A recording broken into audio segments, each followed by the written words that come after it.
Ievērojiet, draugi, kādā laikā mēs dzīvojam šobrīd. Cik smalkā un jaudīgā pārējais brīdī.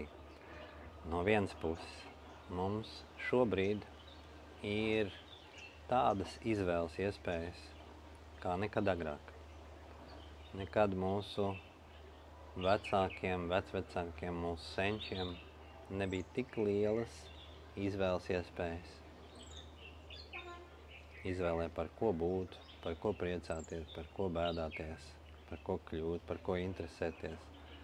Šobrīd, tad, kad mēs esam spējās sazināties ar visu pasauli, tikt klāt pie jebkādas informācijas, pašam veidot savus projektus, piedāvāt savas dziļākās un smalkākās spējas, attīstīties caur radošumu, caur iedvesmu.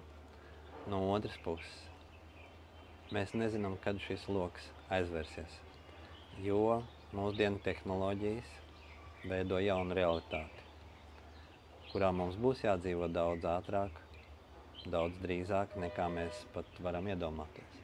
Patiesībā mēs jau dzīvojam jaunā realitātē, jo mūsu pagātnes analīze nedod vairs mums priekšstatu par to, kas mūs sagaida.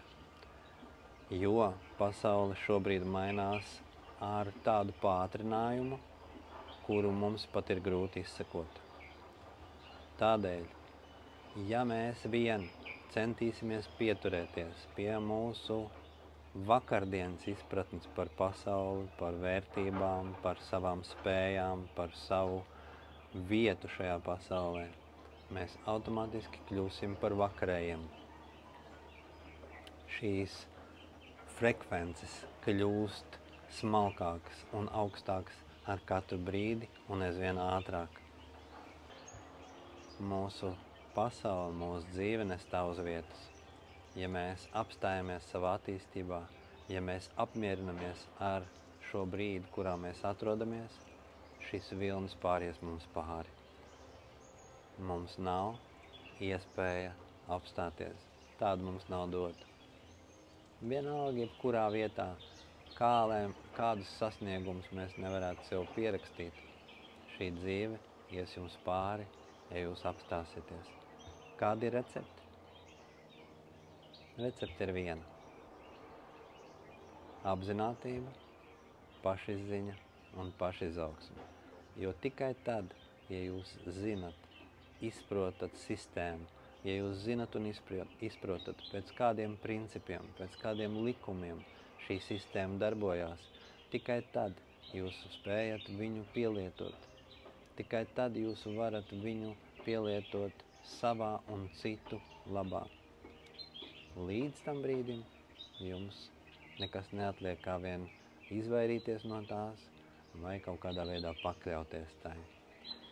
Izzinot, izprotot sevi, savas patiesās spējas, savu patieso nolūku šajā pasaulē, savas patiesās programmas un augstāko sūtību, izprotot savas spējas, savas rezerves, savas resursus. Tikai tad mēs kļūstam pilnīgi, tikai tad mēs varam darboties uz pilnu jaudu. Un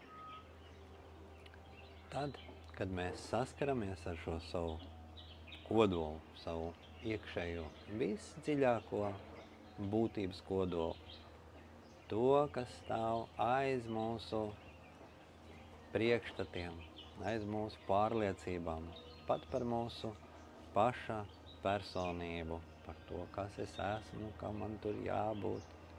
Ja mēs spējam lūkoties tik dziļi, kur atrodas mūsu sirds gudrība, tik brīvi un patiesi viņā ieklausīties, tad mēs esam plūsmā, tad mēs esam gatavi izaicinājumiem, jo tad mēs zinām patiesību, mēs zinām, kas būs. Tas, kas būs, būs milzīgs. Sagatavojiet tam vietu.